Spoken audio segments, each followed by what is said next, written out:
નમસ્કાર મિત્રો, મારી યુટ્યુબ ચેનલમાં ફરી એકવાર આપનું હૃદયપૂર્વક સ્વાગત છે। આજનો ટોપિક છે મિત્રો કે 50 વર્ષથી ઉપરની ઉંમર થાય ત્યારે આ 4 ફળ તમે ખાવાની શરૂઆત કરી દેશો તો ઘડપણની અંદર આપણી રોગપ્રતિકારક શક્તિ જે ઘટે છે એટલે કે ઇમ્યુનિટી સિસ્ટમ ડાઉન થાય છે, એને મજબૂત કરે છે। ઘડપણની અંદર આપણા શરીરમાં કેલ્શિયમની ઉણપ આવે છે તો કેલ્શિયમની ઉણપ આવતી નથી। ઘડપણની અંદર કબજિયાત જેવી બીમારી થાય છે, વારંવાર ઇન્ફેક્શન લાગવું, વારંવાર અવારનવાર આપણે બીમાર પડીએ છીએ, હાડકાં નબળા પડવા, આ તમામ પ્રકારની બીમારીઓની અંદર આ 4 વસ્તુનો તમે જો નિયમિત ઉપયોગ કરશો, ઘડપણની અંદર જેટલી પણ બીમારીઓ આવે છે મોટા ભાગની બીમારીઓથી આપણે બચી શકીશું।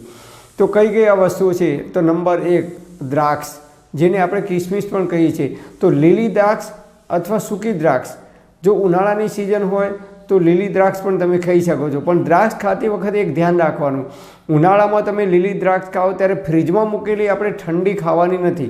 જે લોકો પિત્ત પ્રકૃતિના છે એટલે કે જે લોકોને એસિડિટી થાય છે, હાઇપર એસિડિટી થાય છે, પેટમાં બળતરા થાય છે, છાતીમાં બળતરા થાય છે, એવા લોકોએ ખાટી દ્રાક્ષ હોય એ ખાવાની નથી।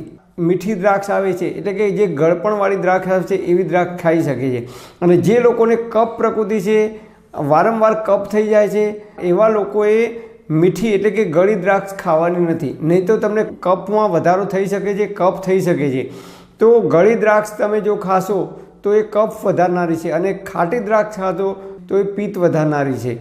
એ ખાટી વસ્તુઓ એમાં પિત્ત વધારે છે, એટલે જે લોકોને પિત્ત પ્રકૃતિ છે, એસિડિટી થાય છે, એવા લોકોએ ખાટી દ્રાક્ષ નથી ખાવાની, એવા લોકોએ ગળી દ્રાક્ષનો ઉપયોગ કરવાનો છે। અને જે લોકોને કફ પ્રકૃતિ છે એવા લોકોએ ખાટી દ્રાક્ષ ખાઈ શકાય, એવા લોકોએ ગળી દ્રાક્ષ નથી ખાવાની, તો તમને કફ જલ્દીથી નહીં થાય, આટલું ધ્યાન રાખવાનું। જો કાચી દ્રાક્ષ ખાવામાં આપણે ના પડવું હોય તો ઘરે કિસમિસ લાવી દેવાની, એટલે કે જે સૂકી દ્રાક્ષ બજારમાં મળે છે એ કાળી દ્રાક્ષ હોય કે જે કંઈ નોર્મલ દ્રાક્ષ મળે એ દ્રાક્ષ લાવવાની અને રોજની 50 ગ્રામ જેટલી જ ખાવાની, વધારે નથી ખાવાની, એટલે કે આપણી મુઠ્ઠીની અંદર જેટલી આવે એટલા જ દાણા આપણે ખાવાના છે, ખૂબ ચાવીને ખાઈ જવાનું છે।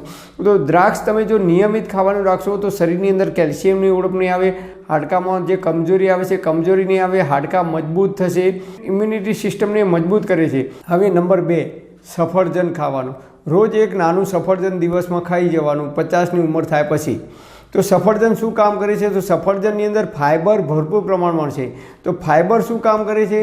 તો એક તો જલ્દીથી ભૂખ લાગવા દેતું નથી, એટલે તમે એક સફરજન ખાશો તો જલ્દીથી ભૂખ નહીં લાગે 4 કે 5 કલાક સુધી। જે લોકોને શરીરમાં વજન વધારે છે, ચરબી વધારે છે, એવા લોકો જો 50 વર્ષથી ઉંમર થાય પછી એક સફરજન ખાવાનું રાખશો તો તમારા શરીરમાં ઓટોમેટિક વજન છે ધીમે ધીમે ઓછું કરવામાં મદદરૂપ થાય છે। અને સફરજનની અંદર ફાઇબર ભરપૂર છે, તો ફાઇબર છે એ આપણા શરીરની અંદર સફાઈ કામદારનું કામ કરે છે।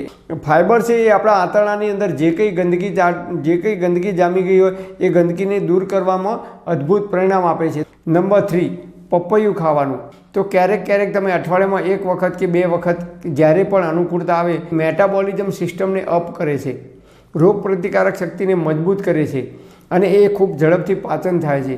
એટલે શરીરમાં એસિડિટી થતી હોય તો એવા લોકોએ પણ એનો ઉપયોગ કરવો જોઈએ, તો એસિડિટી તમારી શાંત થાય છે અને પ્રવાહી હોવાથી ખૂબ ઝડપથી એનું પાચન થાય છે। નંબર 4 લીંબુ, વિટામિન C થી ભરપૂર છે, એટલે પાછલી જિંદગીમાં 50 વર્ષથી ઉપરની ઉંમર થાય એટલે આપણા શરીરમાં રોગ પ્રતિકારક શક્તિ ધીમે ધીમે ડાઉન થવા લાગે છે। તો જો તમે દરરોજ 1 લીંબુ ખાવાનું રાખશો દિવસની અંદર તો રોગ પ્રતિકારક શક્તિ આપણી વધે છે, એટલે આપણે જલ્દી બીમાર પડતા નથી। ઘણા લોકોને અવારનવાર તાવ આવે છે, ઇન્ફેક્શન થાય છે, વાયરલ ઇન્ફેક્શનથી થતા રોગ થાય છે, એ તમામ પ્રકારની બીમારીઓથી આપણે બચી શકીશું। દરરોજ તમારે અડધું લીંબુ, દાળ ભાત શાક ખાતા હોય તો એની અંદર લીંબુ નીચોવીને બપોરે ખાવાનું। લીંબુ ખાતી વખતે ખાસ ધ્યાન રાખવાનું, રાત્રે ખાવાનું નથી, કોઈ પણ ખાટી વસ્તુ હોય એ રાત્રે ખાવાની નથી, કારણ કે એ એસિડિક છે, અને એસિડિક પદાર્થ તમે જો રાત્રે ખાશો તો શરીરની અંદર યુરિક એસિડનો પ્રોબ્લેમ થઈ શકે છે, અને યુરિક એસિડનો પ્રોબ્લેમ થાય તો પગમાં સોજા આવવા, શરીરમાં બળતરા થવી, એસિડિટીમાં બળતરા થવી, હાઇપર એસિડિટી થવી, એવા પ્રોબ્લેમ થઈ શકે છે। જેટલી પણ ખાટી વસ્તુઓ છે એ ખાટી વસ્તુ તમામ તમારે દિવસે જ ખાવાની છે, રાત્રે એટલે કે સાંજે 5 વાગ્યા પછી ખાવાની નથી। પણ લીંબુ છે એ બોડીને ડિહાઇડ્રેટમાંથી બચાવે છે। તમે જુઓ, જ્યારે પણ આપણને ઝાડા થઈ જાય છે એટલે કે સંડાસ જવાનું થઈ જાય છે ત્યારે આપણું શરીર છે એકદમ લૂઝ થઈ જાય છે, અશક્તિ આવી જાય છે, ત્યારે આપણે શું કરીએ છીએ? લીંબુ શરબત પીએ છીએ, અડધું લીંબુ કે એક લીંબુનો ઉપયોગ કરશો દિવસ દરમિયાન તો વિટામિન સીની કમી નહીં આવે, અને વિટામિન સીની કમી નહીં આવે શરીરમાં તો રોગ પ્રતિકારક શક્તિ આપણી મજબૂત થશે, અને રોગ પ્રતિકારક શક્તિ જો મજબૂત થશે તો જલ્દીથી આપણે બીમાર નહીં પડી શકીએ. તો આ 4 વસ્તુનો આપણે 50 વર્ષની પછીની ઉંમરમાં જો ઉપયોગ કરવાનું રાખીશું તો આપણે 50 વર્ષ પછી જે કંઈ બીમારીઓ આપણા શરીરમાં આવવાની શક્યતાઓ છે એ તમામ પ્રકારની બીમારીઓથી આપણે બચી શકીશું. પણ હા મિત્રો, તમારે કોઈ ડૉક્ટરની કે વૈદ્યની દવા ચાલતી હોય તો નિષ્ણાત વૈદ્યની કે ડૉક્ટરની સલાહ લીધા પછી જ આ વસ્તુનો ઉપયોગ કરવા માટે વિનંતી. પરમપિતા પરમાત્મા આપ સર્વેને તંદુરસ્ત અને નિરોગી રાખે એવી હૃદયપૂર્વક મારી પ્રાર્થના. Thanks for watching my video.